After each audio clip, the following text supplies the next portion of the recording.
今日开始来关心台北市南京西路的路面最近立凹2解。台北市的工务局派人抢修，伫早暗已经先开放，互民众会当过。伫半暝11点的时，开放一半的车道，互车嘛会当行。按算一礼拜内，双边的道路就会使通车。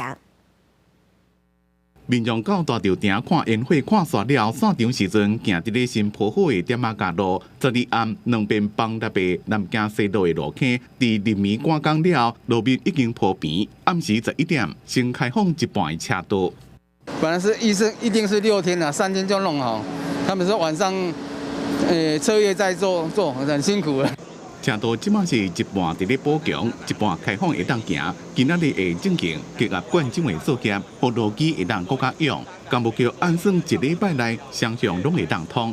接下来我们会做地质改良的低压灌浆，去加固我们地盘里面的一些孔隙，跟加固我们的结构的一个强度。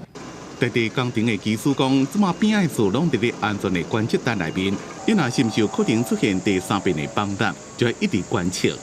没有人希望它第3次，所以说我们希望说能够安全，可是我们还是要谨慎的观察。南京西路路面的大坑是伫吹尾暗落落去，经过回屯处理，过无2天佫落落去。公务单位在这边紧急进驻抢修，12下昼路面规个拢铺平啊。原来这边因为污水管漏，造成地基落落去。卫工署讲，会伫1个月内检查换淡水河加环河北路周边11条污水管线。